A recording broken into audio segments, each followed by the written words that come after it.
La Chine a un problème fiscal majeur. En fait, la Chine a plusieurs problèmes fiscaux majeurs, dont la plupart découlent du fait que la Chine est à la fois la deuxième plus grande économie du monde, avec des systèmes financiers avancés et des réseaux commerciaux internationaux, tout en étant une économie largement informelle. L'envergure de l'économie chinoise exige un niveau de dépenses publiques important. Ce dernier a besoin d'une base fiscale large et étendue afin d'être financé. Malheureusement, le pays n'en dispose pas. Les États-Unis, le pays le plus proche de la Chine en termes de taille économique, ont des recettes fiscales fédérales de l'ordre de 17% du PIB, ou de l'ordre de 25% si l'on inclut toutes les recettes locales et étatiques. En comparaison, les recettes fiscales de la Chine s'élèvent à 9%. Cette vidéo n'a pas pour but de plaider en faveur d'une baisse ou d'une hausse des impôts, mais plutôt d'examiner les problèmes systémiques que la Chine devra surmonter pour cesser de vivre sur des emprunts et créer un système durable permettant le financement des activités de ses gouvernements. Pour vraiment comprendre ce problème, nous devrons, comme toujours, nous pencher sur certaines questions spécifiques. Pourquoi la Chine a-t-elle été incapable de prélever davantage d'impôts ? Ses faibles recettes fiscales vont-elles réellement nuire à son économie ? Et enfin, y a-t-il quelque chose que la Chine puisse faire pour résoudre ce problème ? Une fois que nous aurons répondu à toutes ces questions, nous pourrons placer la Chine, la deuxième plus grande économie du monde, sur le classement de l'économie expliquée. Le problème de la collecte des impôts en Chine se résume en fait à 3 problèmes. Premièrement, la Chine ne peut pas collecter d'impôts auprès de la plupart de sa population. Deuxièmement, les personnes imposables font un très bon travail pour éviter ces impôts. Enfin, troisièmement, les impôts qu'elle collecte ne vont pas toujours là où ils devraient aller. La Chine fonctionne sur la base d'une autorité centrale, mais aucun homme, ni même aucune institution, ne peut superviser les activités de 1,4 milliard de personnes dans l'un des plus grands pays du monde à tout point de vue. C'est pourquoi l'autorité gouvernementale est partagée entre les provinces, leurs propres régions subprovinciales et les villes au sein de ces dernières. Toutes ces autorités locales sont chargées de certaines fonctions gouvernementales qui sont trop petites ou trop spécifiques à une région pour être contrôlées par l'organisation centrale qui leur est supérieure.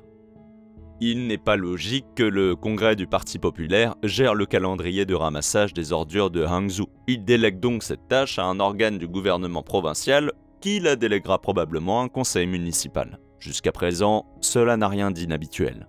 Il s'agit exactement du même système que celui que la plupart de nos gouvernements utilisent, j'en suis sûr, pour exercer leurs fonctions. La grande différence réside dans la manière dont elles obtiennent leur financement.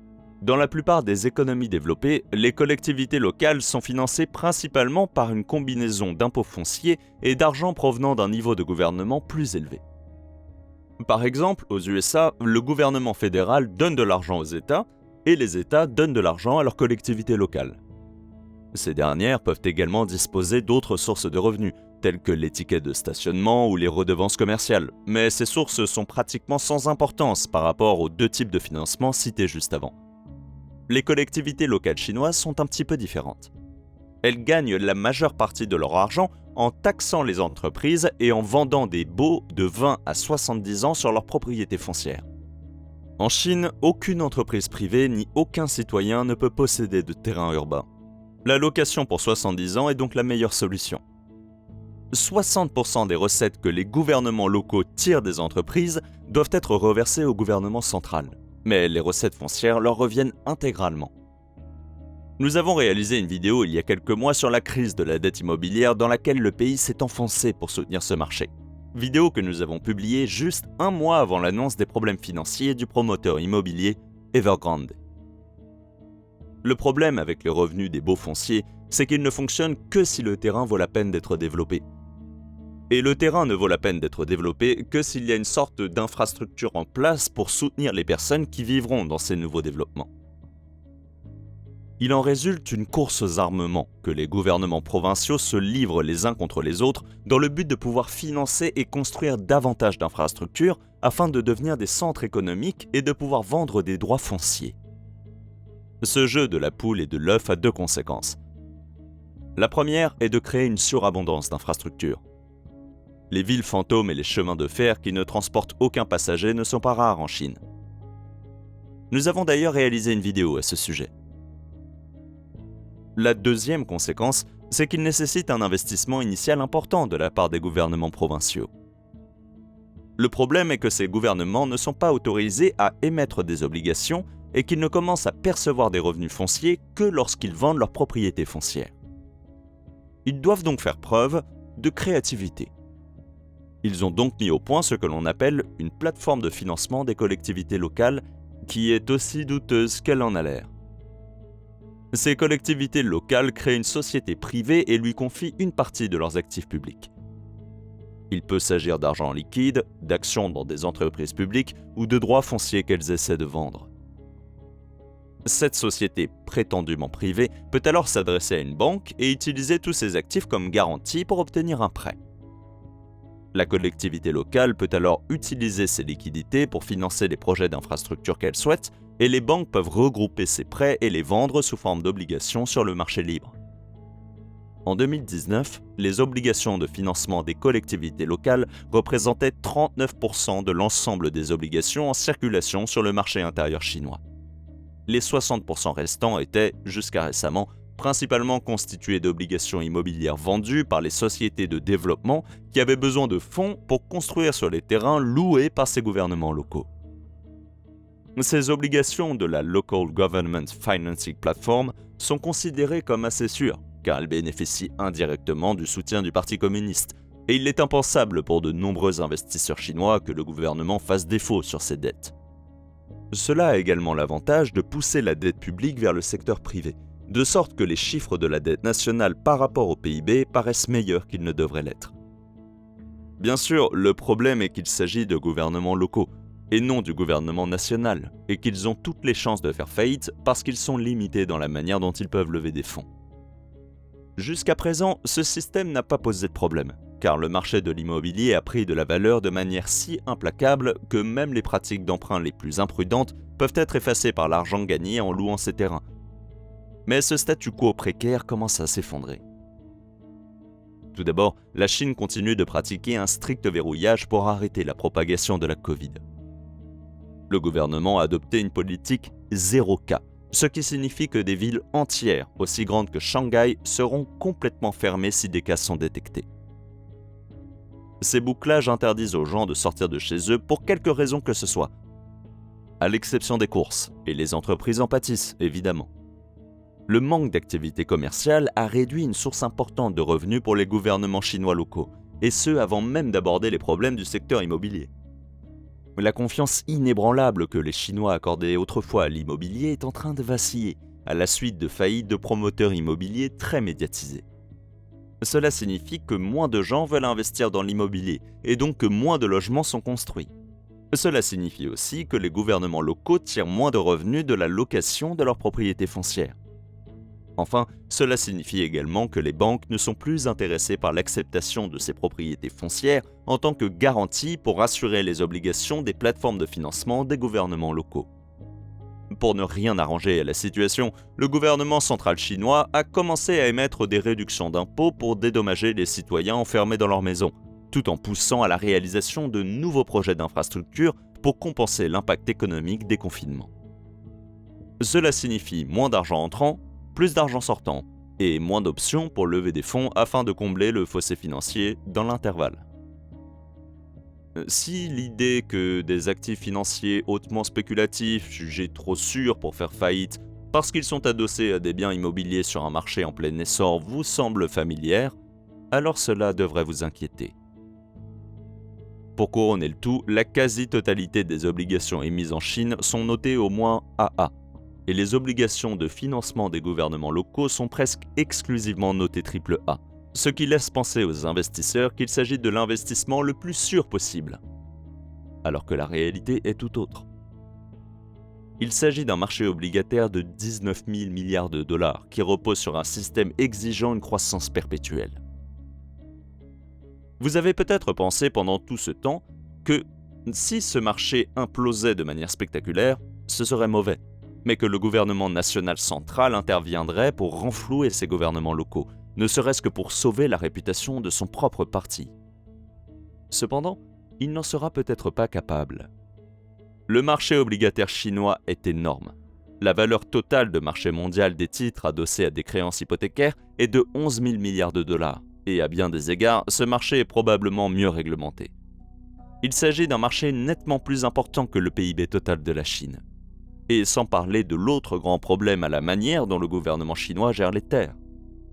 Les baux de 20 à 70 ans finissent par arriver à échéance, et certains de ces baux plus courts commencent à expirer, ce qui pose un problème au gouvernement. Que faire de ces terres maintenant ? L'accord traditionnel prévoyait que ces terres reviendraient au gouvernement.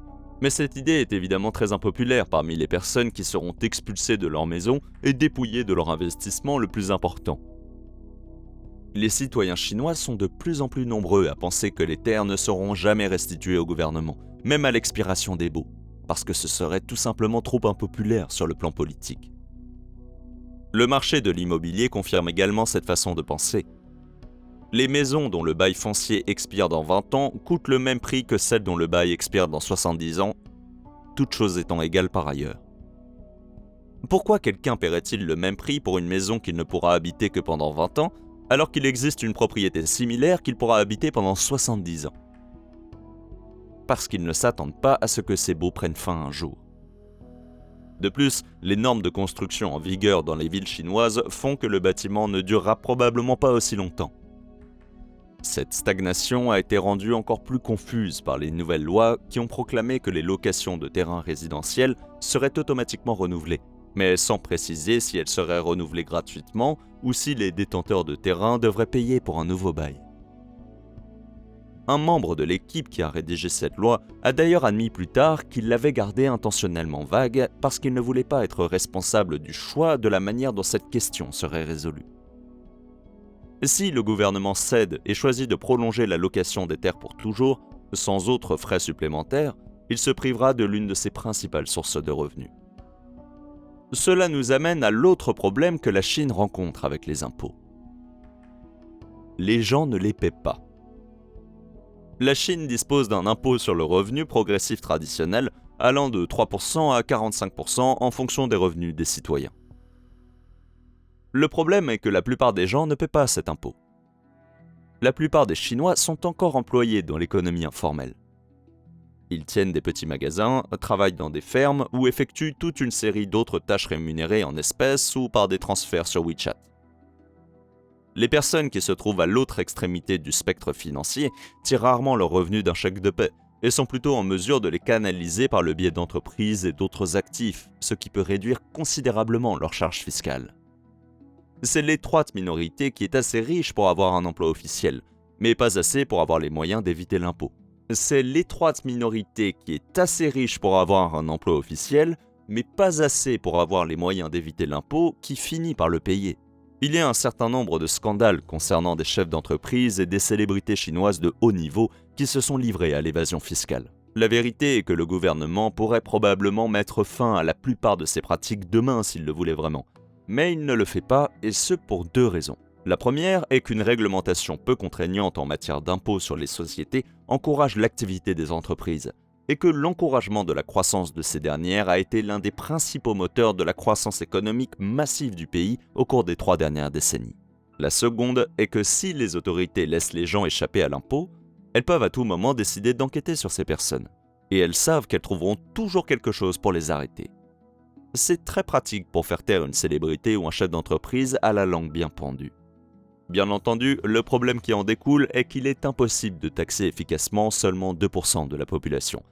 Non seulement cela laisse une charge injuste sur les travailleurs qui paient réellement leur juste part, mais cela entrave également la capacité des gouvernements à collecter des recettes fiscales régulières. Cela limite aussi fondamentalement le contrôle du gouvernement sur l'économie.